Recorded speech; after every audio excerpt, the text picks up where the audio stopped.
llamada como la oftalmoparesia pulsátil, que primeramente fue descrita aproximadamente en 1809 por el doctor Benjamin Travers, encontrando pues los hallazgos semiológicos usuales de este tipo de entidad, que es una fístula carótido cavernosa. Y entonces, en aquel tiempo, lo que encontraron fue un paciente con una proptosis unilateral, con quemosis, con oftalmoparesia, y encontraron esa semejanza de que, además de todas las enfermedades oftalmológicas que pueden dar este tipo de, este tipo de lesión, o tipo de síntomas, pues encontraron que existía, que era pulsátil, por lo tanto, indagaron qué podría ocurrir en ese caso. Entonces, aproximadamente entre 1812 y 1816, se realizaron los primeros estudios anatomopatológicos en los cuales se encontraron, este fue el doctor Darryl Limpe, perdón, entre el doctor Darryl Limpe y el doctor Busk, en el cuales encontraron que en las personas que habían fallecido se encontró en los hallazgos anatomopatológicos los signos de una comunicación entre la arteria carótida y el seno cavernoso. Posteriormente hubo muchas descripciones, pero en la época de Dandy, aproximadamente entre 1930 y 1946, el doctor Dandy describió ya esta patología, encontrándola con estudios post-mortem de fístulas carótido-cavernosas. Para ello vamos a entrar en materia y hablar cuáles son las etiologías. En esencia, se dice que entre el 70 y 75% de estas fístulas están dadas por trauma. Entre ellas va a ser, ¿qué es lo que vamos a ver que hay relación de estas? Fracturas de la base del cráneo, heridas penetrantes, ya sea como herida por arma de fuego, heridas por arma cortopunzante, y particularmente hombres jóvenes que tengan, los hombres jóvenes que cursen con una fístula de carótido cavernosa van a ser fístulas de alto flujo. Las espontáneas, que están aproximadamente entre el 30 y 35%, se deben inicialmente a enfermedad de Ehlers-Danlos, displasias fibromusculares, y en este rubro de pacientes se encuentra que las mujeres mayores van a cursar con fístulas tipo D, que ya después les voy a decir que son fístulas D indirectas, que son de bajo flujo. Vamos a hablar mirando cómo contrastan estos dos grupos. Ahora, hay otro tercer rubro, que son las causas iatrogénicas, entre los cuales pueden encontrarse lo que son tratamientos por cirugías maxilofaciales, y muchísimo más raras, lo que son, y son más que todo casos anecdóticos de cirugía transesfenoidal. Entonces, esto quería mostrarle, se me tocó la diapositiva, mostrarles lo que fue la primera descripción de Travers, que con el doctor Benjamin Travers determinó un tratamiento para este tipo de paciente, en el cual pues se veía unos oftalmos pulsátil, que después de hacer una ligadura de la arteria carótida, el paciente mejoraba. Sin embargo, pongamos atención a la fotografía. De cierta manera, los ojos no son simétricos en su mirada, es decir, el paciente quedó con algún tipo de oftalmoparesia, de las cuales ya hablaremos después. ¿Qué es importante saber? En general, el 70% de las fístulas carótido-cavernosas van a cerrar por su cuenta, pero este rubro es más que todo de las que son fístulas indirectas, que ya les voy a explicar bien a qué se trata, y que el tratamiento actual es un tratamiento por vías endovasculares. Mucho menos del 1%, que son más que todo en la actualidad, casos clínicos reportados, van a requerir un tipo de intervenciones adicionales. Para ello, entonces, vamos a entenderlo de cómo es la anatomía de la relación entre la arteria carótida y el seno cavernoso. Entonces, vamos a ver las arterias que van a estar en esta porción cavernosa. Entonces, acá omitir lo que es la porción cervical, petrosa, lacerum, y vamos a empezar a hablar de estas distintas ramas que nos pueden dar, que estas ramas van a estar altamente implicadas con el desarrollo de fístulas de carótido cavernosas indirecto. Entonces vamos a tener acá una rama tentorial marginal, una rama tentorial basal, una rama que es del ganglio trigémino, una rama nerviosa y lo que se llama el tronco inferior, que va a ser la rama meningia y la rama del seno cavernoso. Entre estas va a salir la arteria que vemos acá. Este es el tronco meningo hipofisiario, en el cual vamos a tener las tres arterias. Les que hablaba ahorita, una arteria meningo hipofisiaria, una arteria dorsal meningia y esta famosa arteria que es la arteria tentorial del borde de la que se llama Vernas cónica cinari. Vamos a verlo en esta otra imagen, cómo podemos tener esta arteria cavernosa del seno, que es un segmento que es lo que se llama la arteria de Marconi, la arteria capsular que va a dar irrigación a la parte anterior y superficial de la glándula hipófisis. Entre esas también vamos a tener la arteria hipofisiaria inferior, que nos va a dar irrigación hacia la región posterior de la hipófisis o en su defecto con la hipófisis. Esto es importante, esta relación anatómica, porque puede verse algunas complicaciones en el tratamiento posterior a la embolización de esta arteria que pueden producir algún tipo de síndrome de inadecuada secreción de hormona antidiurética. Es importante tener en cuenta que no solo las ramas de la arteria carótida interna que salen a través del seno cavernoso están implicadas con generar este tipo de patologías. Entonces, las ramas de la arteria maxilar son las que más van a estar en estrecha relación con desarrollar comunicaciones con el seno cavernoso, tales como son la arteria meningia media y la arteria timpánica anterior. En esta vista superior podemos ver el recorrido de la arteria carótida en el segmento petroso, convirtiéndose en su segmento lacerum, y acá podemos verlo desde una porción superior, cómo está el segmento cavernoso, que vamos a encontrar desde el ligamento petrolingual hasta el anillo externo de la dura madre, donde se va a transformar en la porción clinoidea. ¿Listo? El seno cavernoso, en esta imagen anatómica, en un corte coronal, podemos evidenciar acá las arterias carótidas, acá una bonita imagen de la bifurcación de la arteria carótida en su rama arteria cerebral anterior, cerebral media. Acá podemos ver el quiasma óptico, acá vemos algo del infundíbulo del tallo hipofisiario y aquí vemos la hipófisis. Entonces, en la parte lateral vamos a ver la estructura del seno cavernoso. En la mitad, por dentro, van a haber dos estructuras que van a ser la arteria carótida interna. Vamos a tener acá el sexto par, vamos a tener el tercer par o el nervio oculomotor.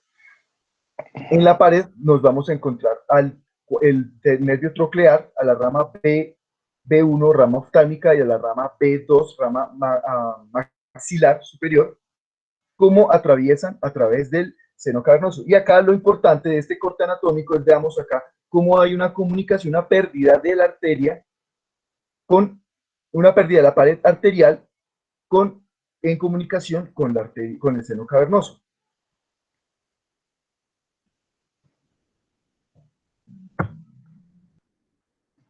¿Cómo entonces va a funcionar o va a generar algún tipo de patología las fístulas carotido-cavernosas? En esencia, va a transmitir, digamos, no solo el flujo sanguíneo, sino la presión que mantiene la arteria carótida interna, que es un circuito de alta presión a un circuito de baja presión. Por ende, va a generar compresión en las estructuras neurológicas que pasan a través y en la pared del seno cavernoso. Por eso vamos a encontrar los distintos signos semiológicos del cuales voy a hablar. Ahora, de la parte del volumen, pues, como va a aumentar la presión, una gran parte del volumen sanguíneo va a estar dentro de este sistema de baja presión, impidiendo el drenaje venoso del globo ocular y de otras estructuras maxilares. Sin embargo, la mayor parte de los síntomas van a ser en la región orbitaria. por lo que se va a ver el aumento y la tortuosidad en, en las venas oftálmicas, tanto superior e inferior, y como los flejos pterigoideos, y también puede verse en algunos casos, cuando son mucho más severas, en la vena facial. Entonces, con respecto a la semiología, ya les había comentado que la mayor parte de los síntomas van a ser hallazgos en lo que es la patología enfocada hacia la órbita. Entonces vamos a encontrar proptosis, vamos a encontrar pues dolor, daños de la visión, ya sea dado por una isquemia, la isquemia dado por el no drenaje venoso de esa sangre que se va a quedar allá, y por ende el paciente va a quejarse de esto. Diplopía, ya sea por la parálisis de los nervios craneanos, congestión venosa, quemosis o hemorragia subconjuntival. Ahora, las que son mucho más raras, como ya veíamos en esta imagen anterior, que puede haber complicación de lo que es el flejo pterigoideo, las venas faciales, pues también el drenaje de los senos paranasales, perdón, sí, de la cavidad nasal, puede comunicarse, y por ende lo que es una urgencia como la hemorragia, externa, ya sea por epistaxis o otorragia por ruptura de las venas del oído. Otra cosa es lo que puede ser el sangrado intracraneal, y esto se debe, como ya les decía, por el aumento de la presión del seno cavernoso. Va a comportarse, digámoslo de esta manera, como una trombosis o como cierre del flujo sanguíneo venoso, y por ende va a haber sangrados venosos de los territorios que van a drenar exactamente al seno cavernoso. Entonces, veamos en este caso, vemos la proptosis. Acá, pues, esta foto nos permite ver algo de acá de quemosis, de la ingurgitación venosa, de la conjuntiva de este paciente. Veamos cómo aumenta el volumen de este ojo en la cavidad orbitaria. Podemos verlo de esta manera. Acá en una vista inferior vemos cómo hay la asimetría entre los dos globos oculares, viendo esta proptosis. Esta generalmente es muy ligera, como podemos ver. Hay casos un poco más severos que vamos a ir mostrando poco a poco. Entonces, veamos, miren, en este caso tenemos inyección conjuntival, ya sea por la dificultad del drenaje venoso, y podemos ver de cierta manera un poco el aumento o la proptosis del globo ocular. Esta fotografía con la que a la mayoría les llegó la invitación de la charla el día de hoy, les voy a mostrar, este es un antes. Bueno, entonces por favor memorícense esta imagen, que va a ser generalmente de este tipo de fístulas directas o fístulas de alto flujo, como pueden ver, nefroptosis, tenemos quemosis, y este paciente también tiene parálisis de los nervios de oftalmoparesia general, prácticamente como un globo ocular congelado. En este caso vemos que este anciano también tiene tosis por lesión del tercer par. Entonces vamos a tener oftalmoparesia. Veamos no solo como tiene algo de una mirada descorada, también por lesión del cuarto par, y vemos que no, en este caso no generaba los mismos movimientos, por lo tanto es un ojo que estaba congelado y tiene el párpado caído, como podemos ver acá con la tosis palpebral.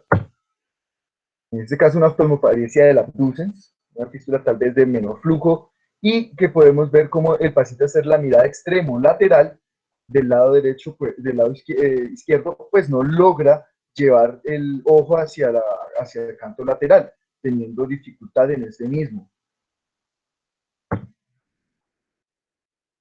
Bueno, entonces vamos a entrar respecto al diagnóstico. Para esto es importante tener en cuenta la clasificación que se ha propuesto. Aproximadamente entre los años 80, 90 se generó una clasificación de Barrow, que ya les voy a mostrar en un momento, en el cual las dividían en 4 clases, y estas 4 clases en 2 rubros gigantescos de los cuales hablé en la introducción, que está las fístulas carótido-cavernosas, que son directas, que son las tipo A. y que su flujo arterial va a ser de la arteria carótida interna. Acá de lo importante de verlo es que generalmente son de alto flujo, son de presentación abrupta y generalmente no resuelven espontáneamente. Tienen una tasa de curación entre el 80 y el 99% cuando se utiliza lo que es las herramientas de la terapia endovascular. Ahora hablemos de las indirectas. Entre ellas vamos a tener las clasificaciones B, C, D, que van a ser clasificándose entre ramas de la arteria carótida interna y ramas meningias de la arteria carótida externa. Esta etiología generalmente predomina que es espontánea, son de bajo flujo y estas es común, como decía comúnmente, son las que más resuelven de manera espontánea, lo que hablábamos anteriormente del 70%. Estas son, digamos, que de las más difíciles de tratar en la terapia endovascular, de los cuales la hablaré más adelante. Qué pena, me les voy a adelantar un poquito acá porque quiero hablarles de esa clasificación. ¿Están viendo la diapositiva? Se cerró la presentación. Ok, denme un segundo, entonces ya lo vuelvo a poner.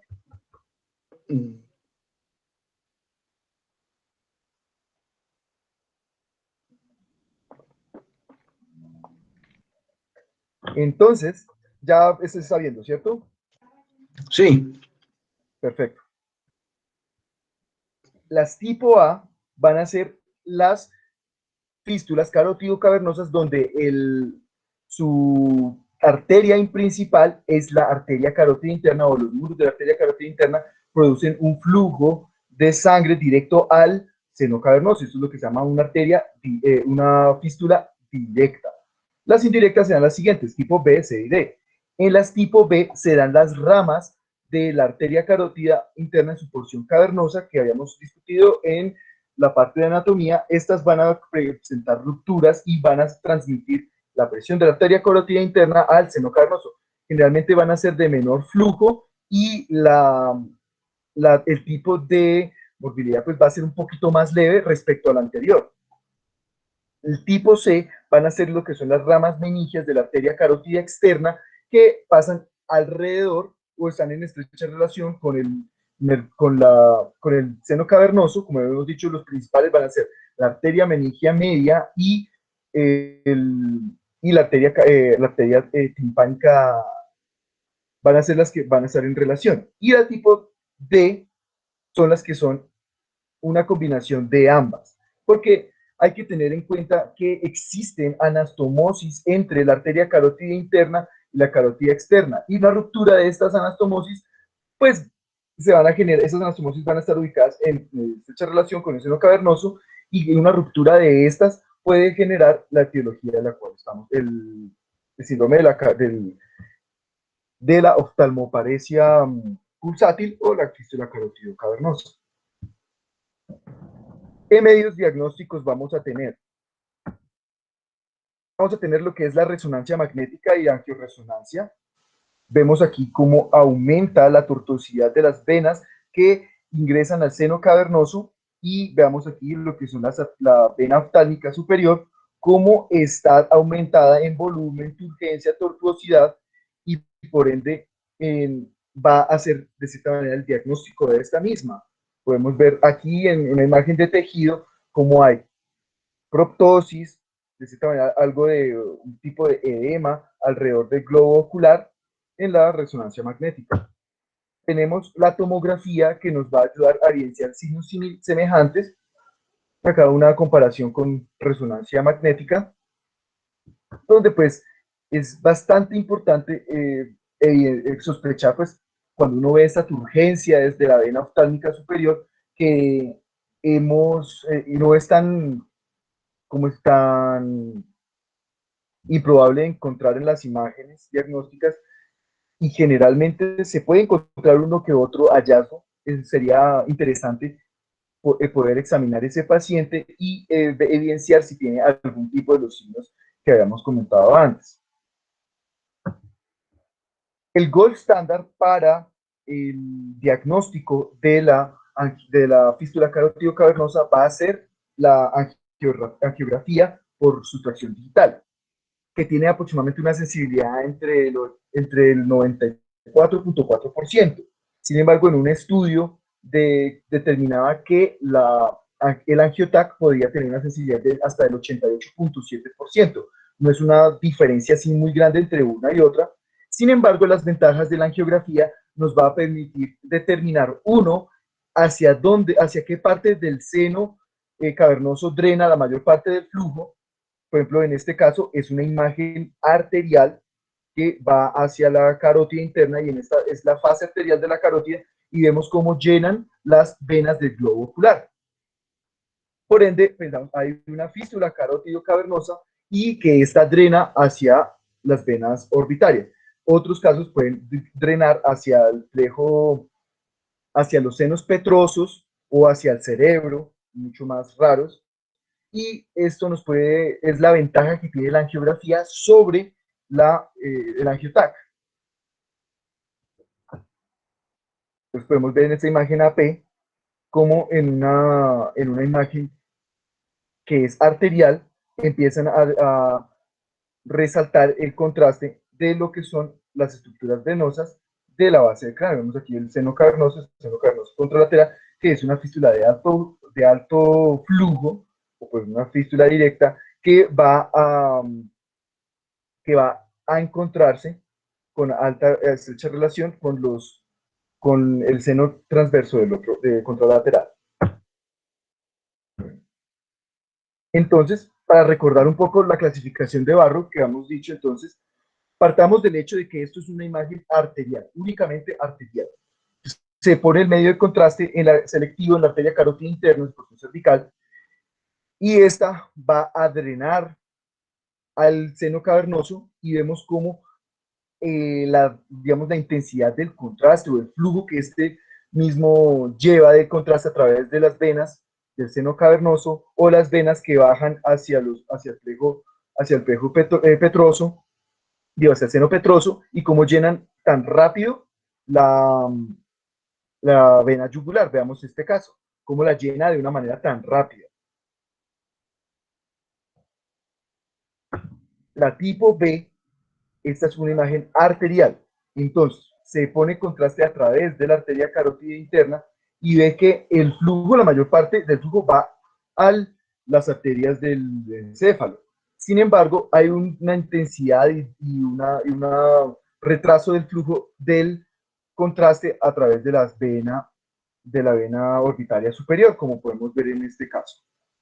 Entonces, eso nos puede ayudar a determinar que esto es una fístula por las ramas de la carótida interna en su porción cavernosa.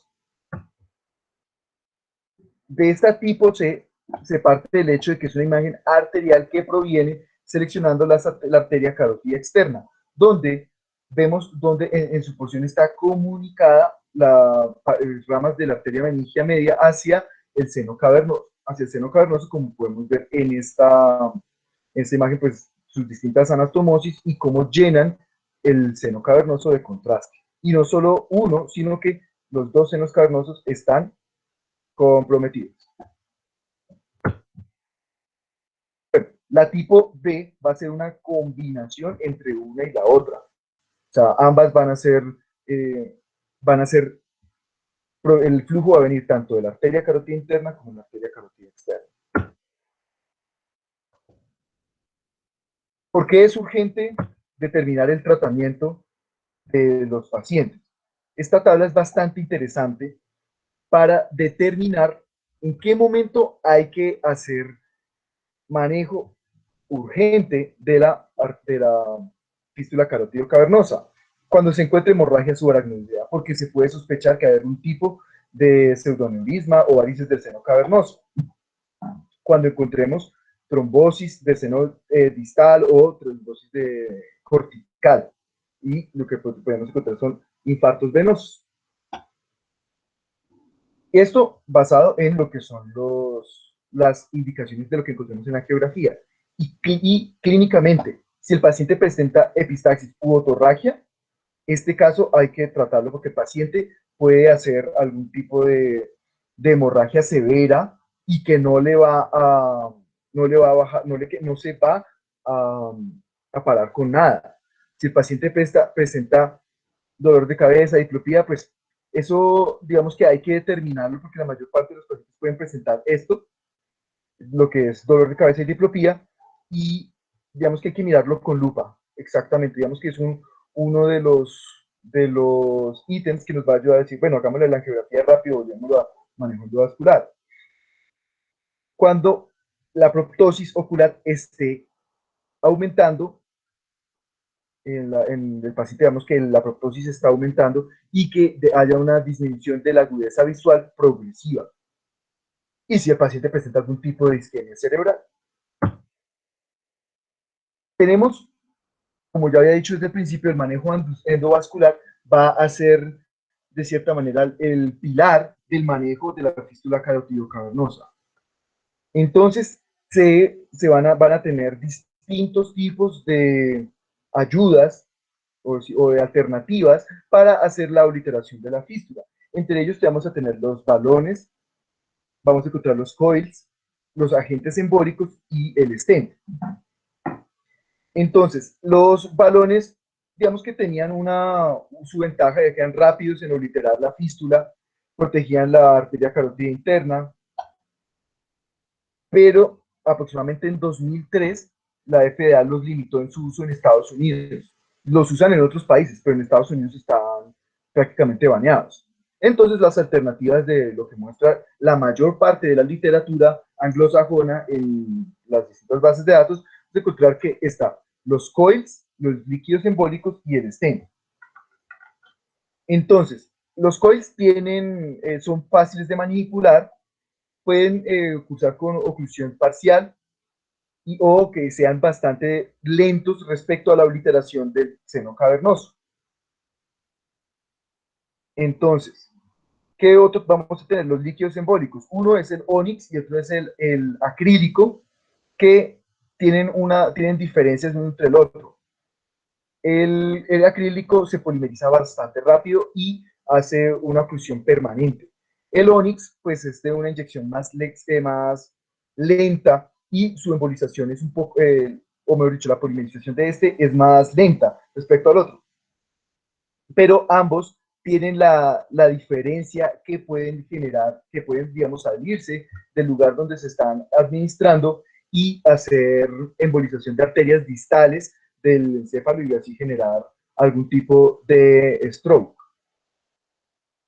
Sin embargo, una de las cosas que es interesante, decía uno de los estudios que revisé, es que el Onyx tiene una particularidad y es que genera una inflamación granulomatosa alrededor de la pared arterial y por ende ayuda a aumentar digamos, la tasa de obliteración de la fístula. Digamos que es por eso que es lo que me alcanzo a ver es más de lo que alcancé a encontrar, es que uno ve que este es el preferido cuando se utilizan líquidos, agentes embólicos, perdón. Y el otro, lo que como están de moda, lo que son los redireccionadores de flujo, tienen, digamos, una solución respecto a cambiar el flujo sanguíneo cerebral que no va a ir a través de las arterias, tanto de un foramen directo como de las arterias del seno cavernoso, de las arterias carótidas, perdón, de las arterias que vienen de la carótida interna, ramitas que van en el seno cavernoso. Entonces, digamos que tienen bastantes limitaciones y entre ellas es si tiene la arteria carótida en su porción, en su porción cavernosa, sea muy tortuosa y eso es lo que lo va a limitar respecto en sus aspectos técnicos. Entonces, como decía, tiene este problema de que puede excluir sus ramas perforantes y por ende, como hablaba al principio, puede limitar en algunos casos el flujo de arterias tan importantes como lo que es la arteria hipoficial inferior, generando así síndrome de secreción inadecuada de hormona antidiurética, dando algunos de los ejemplos que pueden encontrarse allí. Ahora, acá para poner una imagen, entonces, este caso fue tratado con coils y con líquido embólico. Entonces, se hace una angiografía evidenciando que en la porción cavernosa de la arteria carótida interna hay una fístula carótido cavernosa. Se observa el lugar de fístula, el trayecto fistuloso, y se empiezan a liberar los coils. Y además de eso, se le añade administración de líquido embólico para poder sellar por completo. Ya lo vemos aquí en esta imagen, cómo se ha sellado el, el flujo sanguíneo que iba a través del seno cavernoso. En ese es un abordaje combinado. Entonces, los abordajes combinados son un poco más complejos. Vemos que siempre se va a tener la línea arterial, pero se puede utilizar las distintas vías venosas. Uno puede ser pues transfemoral llegando a la vena yugular y subir a través del seno petroso, como fue en este caso, donde se van a liberar coils, líquido embólico, podemos ver aquí, obliterando el paso de flujo sanguíneo a través de la carótida interna. Otra de las alternativas es cuando no se puede, digamos que cuando tiene indicaciones, cuando en la carótida interna no se puede evidenciar un lugar de fuga exacto o no se puede llegar a este, o que el paciente pues no lo tolere, pues se utiliza el abordaje transvenoso. Si el abordaje transvenoso por la tortuosidad de las venas impide llegar al seno cavernoso, pues la otra alternativa es utilizar abordajes ya sea de cateterización de la vena orbitaria inferior, vena orbitaria superior, o mucho más raro dependiendo de si la anatomía del paciente lo permite, la arteria facial, perdón, la vena facial.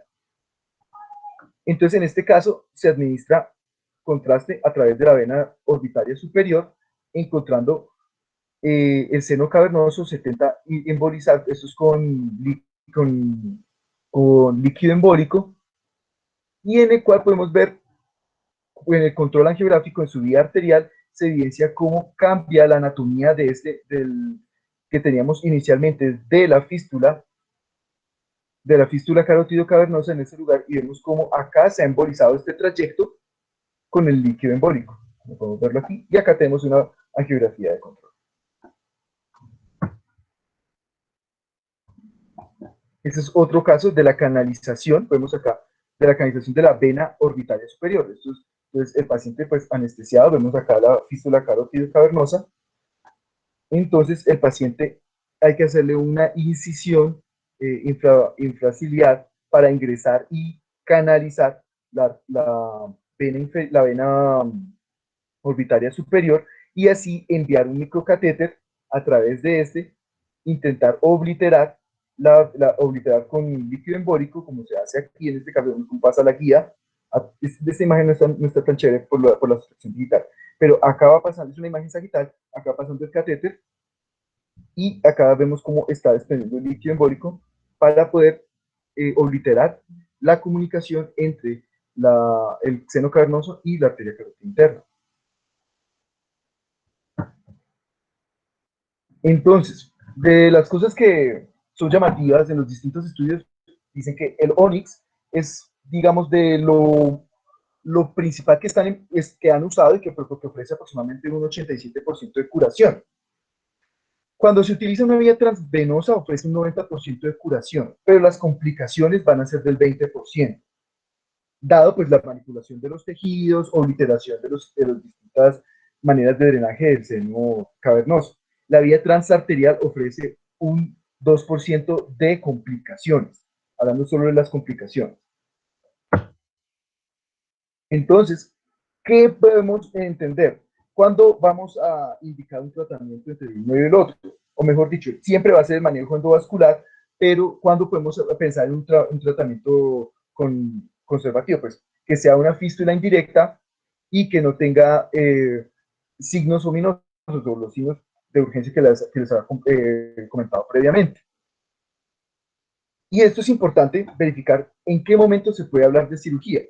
Nos dejé aquí esta parte para hablar que en lo que utilizaba Benjamin Bax era al principio la ligadura de la arteria carótida interna. Entonces, ¿cuándo se piensa en cirugía? Cuando no haya fallado el tratamiento endovascular o que no se pueda realizar. Pero, pues vamos a ver acá las complicaciones tan grandes que vamos a tener. Parálisis del abducens, permanente, hemiparesia, como podemos ver en este caso, que son pues, tasas de cierta manera altas de un 10%. Otro tratamiento que está propuesto y que se ha realizado es la radiocirugía con la administración de entre 20 a 50 grays enfocados al seno cavernoso, donde esto va a generar una respuesta inflamatoria que va a, de cierta manera, sellar el paso de la fístula y que lo que hablan es que ofrece entre un 50 al 100% de la tasa de obliteración. Sin embargo, esto funciona en meses. No, digamos que si es un paciente que tiene los signos de urgencia, pues no se podrá ofrecer este tipo de tratamiento y está más reservado a los tipos de enfermedades, de fístulas carotidocarnosas de tipo indirecto. Este artículo lo traigo acá porque el manejo quirúrgico realmente es bastante, digamos, eso ya no se hace. Eso es un artículo de 1968 hablando de las distintas técnicas que se habían usado y la respuesta que tenían respecto a eso. Entonces hablan acá de ligar la arteria carótida común. Pues lo que eran las ramas de la carótida contralateral, pues daban flujo a esto y daban flujo a través del polígono de Willis a la otra carótida y por ende mantenía la fístula. Entonces ligar la arteria carótida interna, en su porción pues ya cervical, pues ofrecía también pues no ofrecía una gran tasa de recuperación, como si lo hablan que a ocluir la arteria carótida interna, digamos, de una manera enfocada. Entonces, ellos determinaban distintos tratamientos, ellos como decían de poner clips que guiaban hacia el lugar de la fístula con un pedazo de músculo y esto permitía que se pudiese llegar a alojar en la porción cavernosa y de cierta manera se obliteraba la arteria carótida interna para impedir el flujo del sanguíneo a través de ella. Como podemos ver en esta imagen, acá hay un clip, acá hay otro, y aquí está pues la ligadura de la misma y cómo llega a través de eso, cómo llena el flujo a través del polígono de Willis del flujo de la arteria carótida interna del otro lado. Entonces, para hablar de los resultados, en este paciente, pues se le encontró una fístula carotidocarnosa espontánea. Vemos acá cómo tiene la proptosis, la quimosis del mismo, y después del manejo endovascular, pues veamos cómo ya después de varios meses, pues le queda un poquito ahí de proptosis, no es mucho, pero ha ido mejorando. Y lo importante de saber es que generalmente estos pacientes pues, pueden tener por la lesión del nervio algún tipo de complicación. Sin embargo, al obliterar el flujo de la arteria carótida interna al seno cavernoso, pues es lo que va a generar la mejoría por el intercambio de presiones, ya sea porque la presión de la carótida interna es muy alta y lo que es lo que va a generar compresión sobre los distintos pares craneanos que pasan a través. Por eso es que a pesar de que se embolice y se trombose el seno cavernoso, pues no va a generar un cambio, no se va a comportar como una trombosis de seno venoso clínica que en esencia se observa como un síndrome del seno cavernoso, sino que estos pacientes van a tender a la mejoría. Y entonces vengo aquí a mostrarles la fotografía por los cuales se les invitó inicialmente y encontramos este paciente que tenía acá esa proptosis, quemosis, se veía espantoso este pobre paciente y en el momento, después de aproximadamente unos 3 meses, vuelve a control y el paciente se ve como si no hubiese pasado nada. Solo determinen que acá el patrón de la ceja es el mismo y no me lo estoy inventando. Entonces, es para mostrarles de que realmente este tratamiento funciona, digamos que ha tenido una evolución tanto en sus hallazgos semiológicos y terapéuticos durante todo el desarrollo de la medicina y que han permitido a que lleguemos a altas tasas de curación de estos pacientes que como pues veíamos en el manejo quirúrgico, pues los pacientes decía terrible. Pero en este caso podemos ofrecer soluciones más enfocadas, más directas, como la terapia endovascular, para poder tener este tipo de resultados. Estas son algunas de las referencias que usé. Y como es costumbre traer una de las efemérides del 12 de abril, se cumplen 60 años de la primera vez que un hombre visitó el espacio. Este fue Yuri Gagarin, que a través de su módulo espacial, el Vostok, que podemos ver acá, es una nave pequeñita de 2 metros, que tenía un pobre soporte vital y que había tenido solo 5 lanzamientos de pruebas, entre ellas uno con perros que volvieron a la Tierra y que pues, después de ello, como no les pasó nada, pues pudieron lanzar a Yuri Gagarin, que fue un hombre excelente, un tipo muy carismático, lo describen, que fue el mejor entre aproximadamente 23 pilotos de pruebas. Entonces, Yuri fue enviado a través de ese que fue el Vostok, una nave que pues veamos nomás las características como arcaicas respecto a las naves actuales. Vemos acá cómo están los tanques de oxígeno, muy expuestos, no tienen sistema de salvamento vital como lo podríamos ver en las naves actuales, por ejemplo, la nave más moderna de SpaceX, en la cual vemos que tiene sistemas de protección en el caso que el cohete no llegue a funcionar, pues lo que es la cápsula o la nave propiamente va a salir del cohete y no se van a ver como por ejemplo no va a estallar completamente si llegase a presentarse un daño en el cohete, va a estallar incompleto, sino esto se va a separar del cohete y va a dejar que el otro se queme y va a proveer un soporte vital a los pacientes, perdón, a los astronautas, como podemos ver aquí. Y eso era todo. Muchas gracias. Bueno, muy bien, felicitaciones, Cristian. Muy didáctica la charla.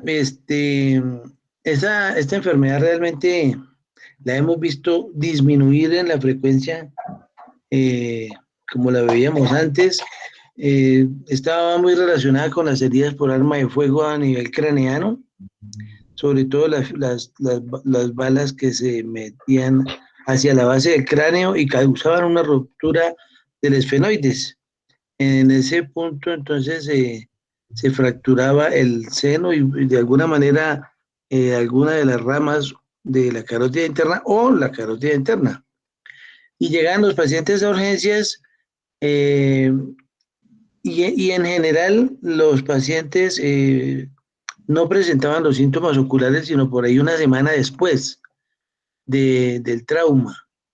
Y de una manera progresiva, a lo largo de los días uno iba observando cómo el ojo se iba poniendo con inyección y con la parálisis progresiva de los movimientos oculares hasta que se quedaba un ojo congelado, como usted lo mencionó, y cada día más la pérdida de la visión por la hipertensión intraocular secundaria, por la hipertensión venosa, hasta el punto de que el ojo se brotaba más o menos al mes, el ojo se iba saliendo de una manera horrible, como usted lo mencionó, pulsante, y además la frente también se congestionaba y, y se podía sentir el soplo, o sea, lo que llamamos el tril, se sentía al palpar el ojo.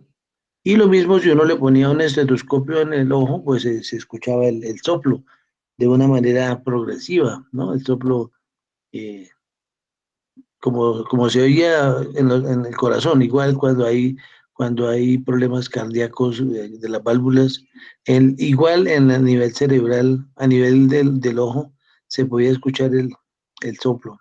Entonces, pero esta enfermedad la hemos visto disminuir dramáticamente, yo diría que en los últimos 5 años, a raíz de la disminución de la violencia que ha habido afortunadamente en nuestro país. En esta ciudad también disminuyó bastante, gracias a Dios. Eh, Nosotros lo manejábamos antiguamente una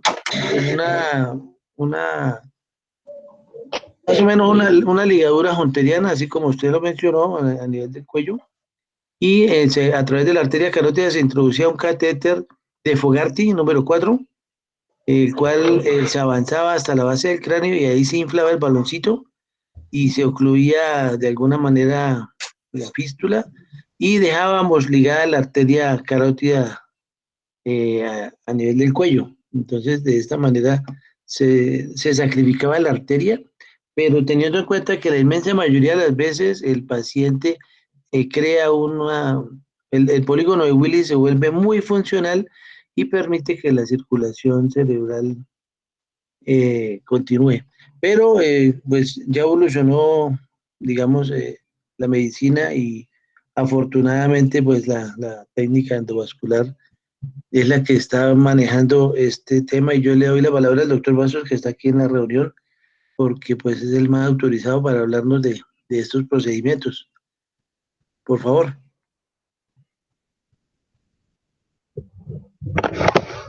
Bueno, muchas gracias. Buenas noches a todos.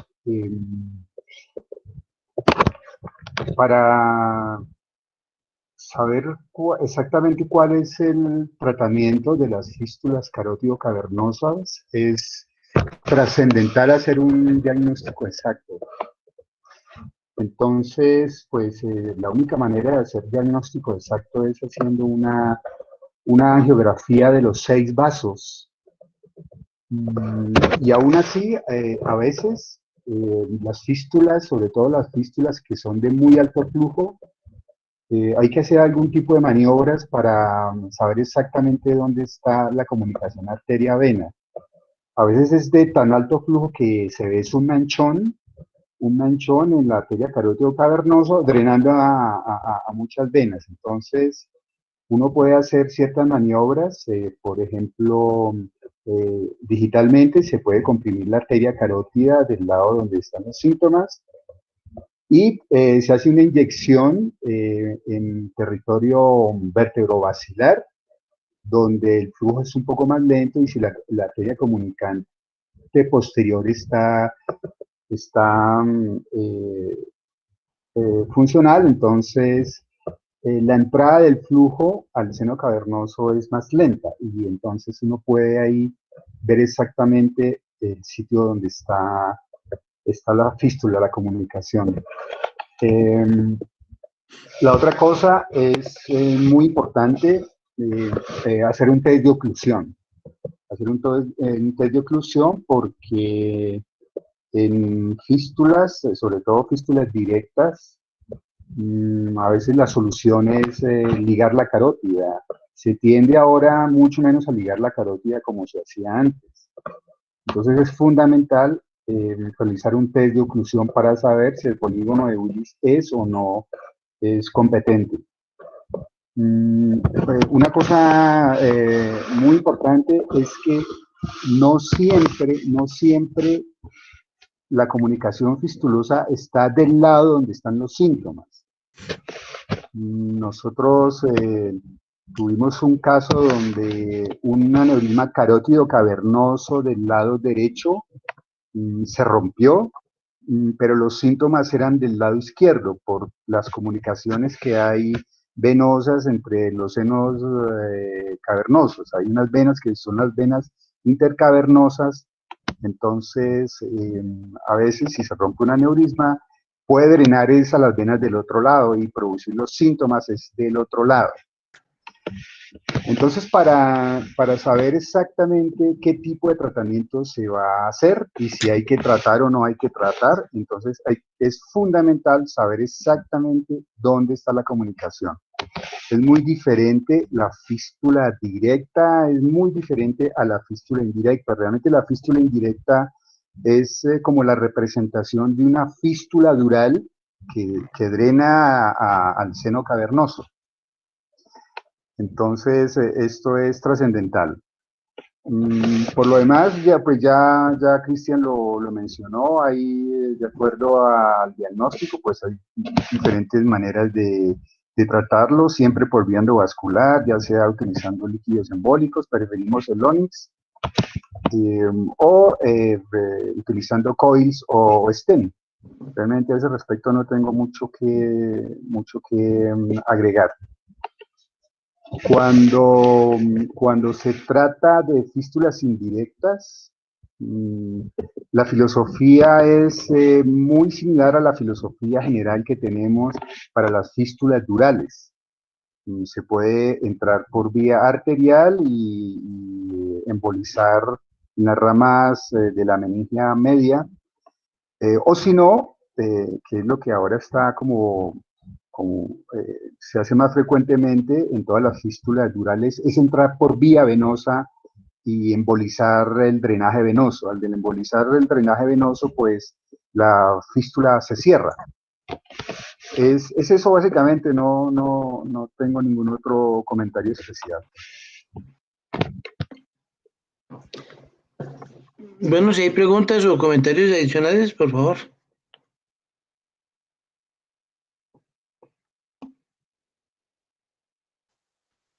Profe, yo tengo una pregunta para el profesor. Digamos que yo quería preguntarle qué tan frecuente es el manejo en radiocirugía, o si ha tenido experiencia respecto al manejo de esto en su amplia experiencia de radiocirugía. Buenas noches, ¿me escuchan? Sí, profesor, gracias. No, mire, la verdad, no, o sea, nunca, en mi formación nunca vi manejo de fístulas carotidocavernosas tratadas y no hemos tratado, o sea, nunca se ha tratado ninguna fístula carotidocavernosa, ¿sí? O sea, la radiocirugía en un adelanto es eficiente para otro tipo de las malformaciones arteriovenosas convencionales. Hay controversia para radiocirugía y fístulas durales, pero realmente nunca vi fístulas carotidocavernosas y tampoco he tratado ni una sola. Es que creo que no tiene indicación.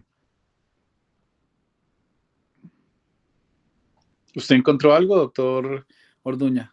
Sí, profe, pues yo he encontrado que cuando no se podía realizar el tratamiento endovascular, pues la verdad ya es muy raro. La mayor parte de los pacientes son muy aptos a esto, pues se optaba por radiocirugía, que es lo que han mostrado allí, que era la aplicación de aproximadamente de 20 a 50 grays, y que pues se utilizaba en fístulas carotidocarnosas indirectas, pero era como una indicación ahí que daba un artículo suelto, pero no, pues en esto pues sabemos que no hay una guía de manejo específica, pero mostraban algunas de las experiencias en ese aspecto.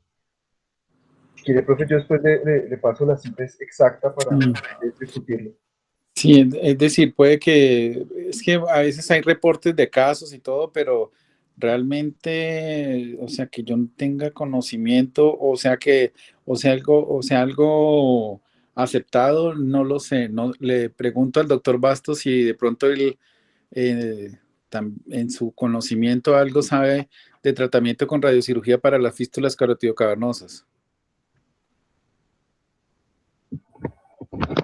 Yo no tengo conocimiento. Me parece que sería absurdo una fístula carótido cavernoso directa, esperar 2 o 3 años a ver si sí funciona o no funciona, y seguramente no va a funcionar. Y si es una fístula carótido cavernoso indirecta, de esas de las mujeres sesentonas, que ellas espontáneamente resuelven, pues menos que sea poner uno a hacerle ningún tipo de tratamiento, y mucho menos radiocirugía. No, yo creo que eso no tiene ninguna indicación, me parece. Pues sí, yo pienso lo mismo, pero revisamos, ¿no? Lo que pasa es que hay artículos, o sea, usted encuentra artículos para todo, pero que yo haya visto en algún sitio que grande o como tratamiento para las fístulas carotidocarnosas, la radiocirugía no está ni siquiera contemplada, pero pues lo revisamos los artículos, claro que sí. Gracias. Muchas gracias, profesor. Bueno, muy bien, muchas gracias a todos y nos vemos el próximo martes. Descansen. Hasta luego, gracias.